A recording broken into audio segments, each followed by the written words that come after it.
Pois bem, há uma espécie de frenesi, de frêmito, por todo o mundo e muito particularmente no mundo católico, com respeito à guerra que se avizinharia, ou seja, a guerra entre Rússia e Ocidente. Uns dizem que tal possibilidade é impossível, que se trataria de algo como surreal. Né? Jamais haveria esta guerra como jamais houve durante toda a Guerra Fria. Que isso são jogos geopolíticos de ameaças, etc., etc., que não redundariam efetivamente numa guerra mundial, muito menos numa guerra mundial nuclear. Outros, no lado oposto, já começam a fazer abrigos e a estocar alimentos. Tem certeza absoluta de que vai haver a Terceira Guerra Mundial e de modo iminente. Bate às portas a Terceira Guerra. E afirmam que isto está predito em Fátima, etc., etc., etc., etc. Bom, ou seja, arguem razões teológicas para tal.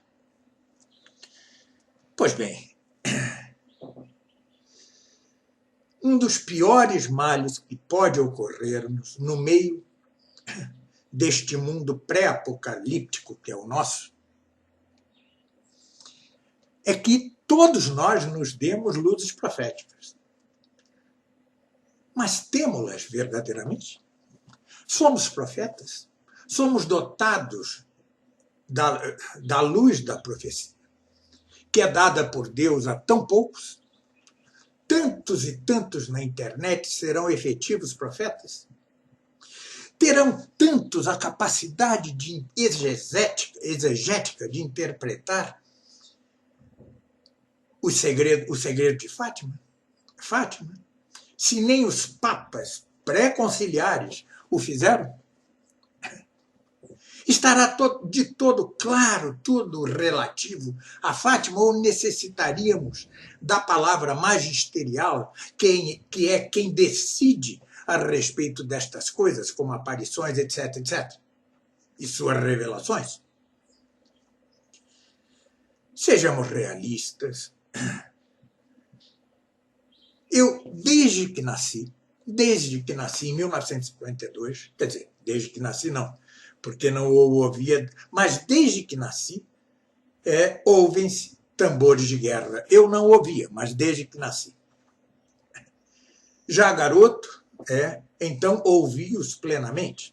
Na década de 1980, houve multidão de suicídios por medo da guerra nuclear. Ou seja, não é verdade que aqueles homens que comandavam a Guerra Fria estivessem fazendo uma encenação. A guerra batia as portas também. Era possível. Era possível, não era impossível. Este clima de medo, maior até do que o que há hoje, levou então a multidão de suicídios. Reflete-se na obra de grandes cineastas, como, por exemplo, Robert Bresson e até Tarkovsky. E, no entanto, não houve a guerra. Pouco depois, caiu o Muro de Berlim. Pois bem, a história é contingente. Né? Tal contingência só pode ser perscrutada por alguém que tenha efetiva luz profética, que é dada por Deus e não alcançável por nós mesmos. Então, digamos, é possível que haja a Terceira Guerra agora? Sim, é possível. É possível que não haja? Sim, é possível. É possível. Dentro do contingente, ambas as coisas são possíveis.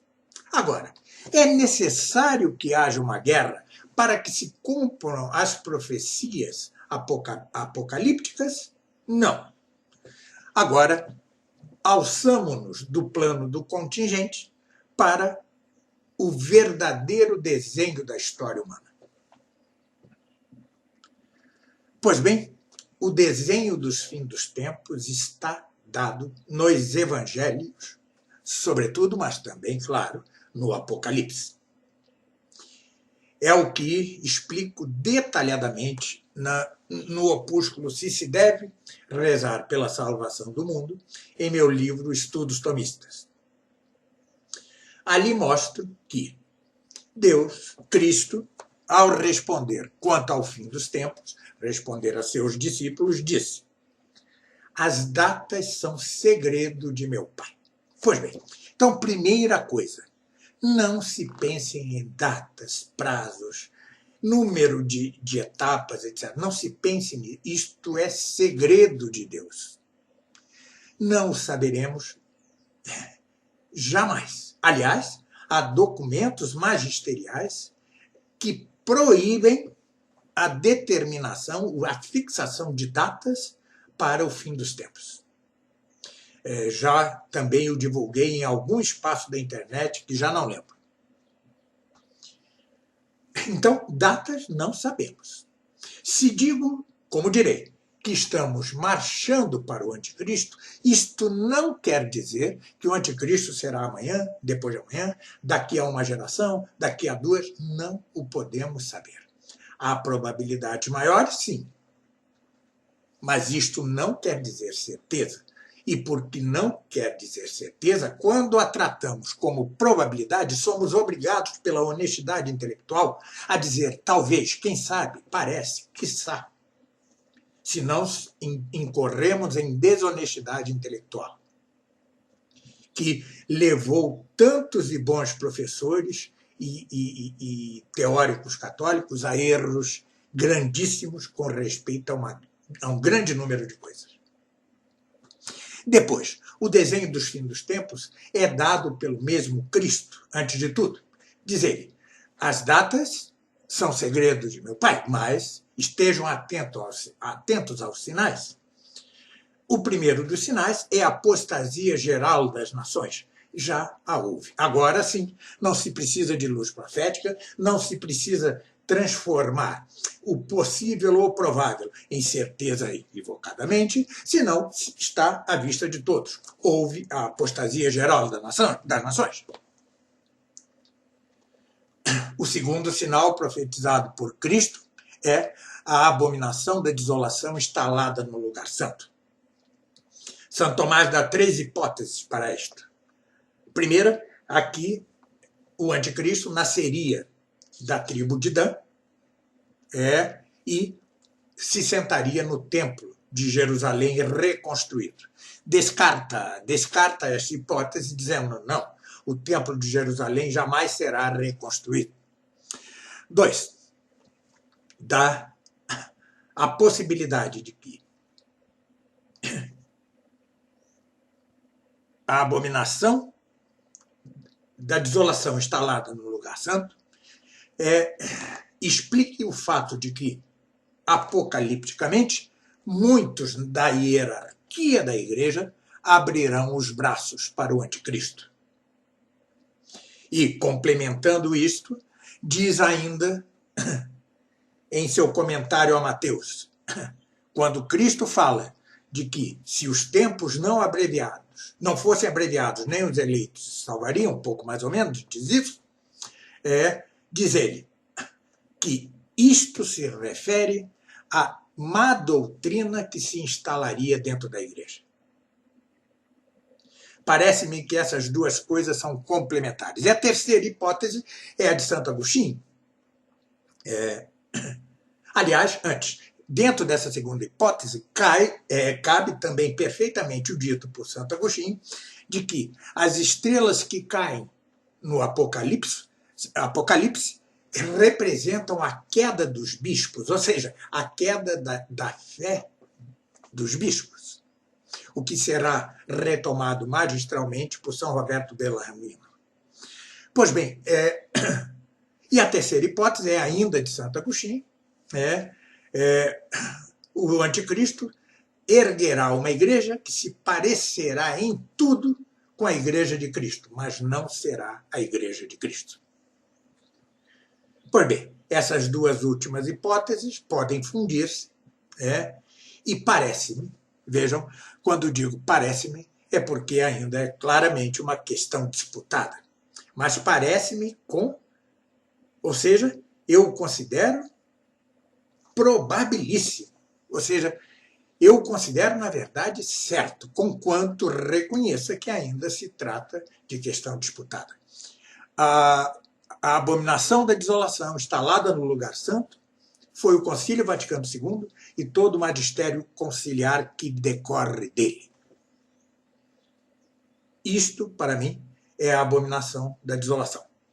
Mas reconheço que é uma questão disputada. Parece-me, no entanto, perfeitamente conivente com estas duas hipóteses propostas por Santo Tomás em seu comentário a 2 Tessalonicenses e com seu comentário a Mateus.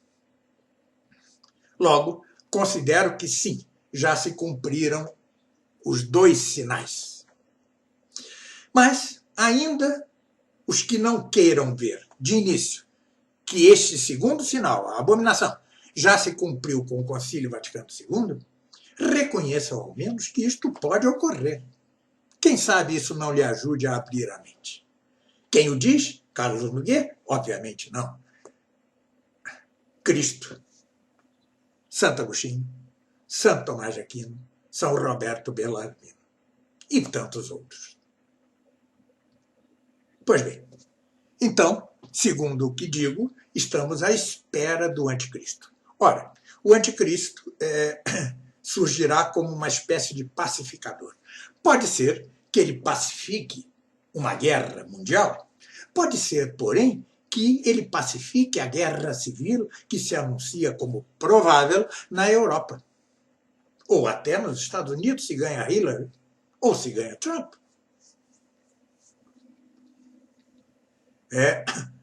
Uma guerra civil generalizada na Europa e nos Estados Unidos não é impossível. Então, pode ser que se refira a isso o ato pacificador do anticristo. Não o sabemos. Não sabemos. As profecias são como visões aéreas de um terreno. Quando estamos dentro do terreno, aparecem-nos acidentes que não se viam lá do alto, como não se vêem de um avião. Para cruzar o terreno, temos de subir e descer montes, atravessar rios, evitar buracos e coisas que tais. Isto não está profetizado e, sabiamente, segundo a sabedoria de Deus, foi entregue à ação dos homens. Pois bem, advindo o anticristo, como há de virá, e será pessoal, tudo quanto for contra, de algum modo, a sã doutrina católica, é anticristo. Parte de anticristo. Há anticristos desde imediatamente após a morte de Cristo, como se lê na própria Bíblia. Há anticristos ali, já estão em ação desde então. É o mistério da iniquidade. Mas, assim como os profetas do Antigo Testamento foram figuras de Cristo, estes anticristos são figura do anticristo pessoal que virá. Pois bem, este anticristo terá, segundo reza a tradição e os grandes doutores, terá um império breve, né? E será, enfim, morto por Nosso Senhor Jesus Cristo, pelo sopro da boca de Cristo. Isso parece-me uma metáfora, como só ia ocorrer no âmbito das Escrituras. Como será exatamente a derrota, a vitória de Cristo sobre o anticristo, não se sabe exatamente. É impossível saber, afigura-se. Mas será breve. Com a vitória impressionante de Cristo sobre o anticristo, converter-se-ão os judeus à fé, à verdadeira fé. E, diz São Paulo em Romanos, se a queda dos judeus propiciou tantas coisas boas em termos de fé para as nações ex-pagãs, para os gentios, quanto não trará de benefícios, ou seja, para o renascimento da fé, a conversão desses mesmos judeus, desse povo, que, apesar de ter se tanto afastado de Deus, nunca foi nem nunca será esquecido dele. É um povo teológico ao fim e ao cabo. Pois bem, então haverá um renascimento da fé cristã. Possivelmente, isto é a isto que se refere Nossa Senhora ao dizer que o seu Sagrado Coração enfim triunfará. Parece. Vejam os termos que uso. Parece, talvez, quem sabe. Mas resta um problema irresolvível hoje. Mas pode-se opinar. Dizem uns, como o padre Emanuel Andrés, que haverá um rebrotar, um reflorescimento da cristandade, mas um tempo depois esse rebrotar se esfriará outra vez, ou seja, a fé sofrerá esfriamento. Não sei se estou de acordo com esta visão, conquanto seja de um homem sério. Porque parece-me difícil que haja dois esfriamentos, né? Um da apostasia geral das nações e depois um outro esfriamento. Parece-me difícil, mas estamos no campo do possível. Mas há aquilo que parece crer Santo Tomás, parece, né? Comentando Romanos, diz ele, não sei, não é possível saber pelo texto com toda a certeza se ele o diz taxativamente ou apenas como uma possibilidade, uma opinião, que após a conversão, a morte do anticristo, a conversão dos judeus, o reflorescimento da fé no mundo ex-cristão e novamente cristão, o tempo até a parousia, ou definitiva vinda, segunda e definitiva vinda de Cristo, seria breve, seria iminente. Como quer que seja, é este o desenho. Contentemo-nos com isto. Não procuremos ir além, não nos desesperemos além do necessário. Aliás, uns defendem que se deva estocar comida, mas como assim? Primeiro que estamos muito mal em termos de dinheiro pela crise econômica. Se é para estocar meia dúzia de lata, não vale. Ou se estoca verdadeiramente ou não se estoca. Segundo, as condições para estocagem de alimentos são fantásticas, né? Não as temos, eu não as tenho. Terceiro, uma guerra nuclear se lixará, se pouco se importará para alimentos estocados ou não estocados. Então, saiamos do absurdo, pisemos o terreno do bom senso e do realismo, né? E rezemos. O desenho da história já está dado. Como ele se cumpre, dependerá em parte de nós. Mas, mais que tudo, dependerá de nossas orações. Muito obrigado, até um próximo vídeo.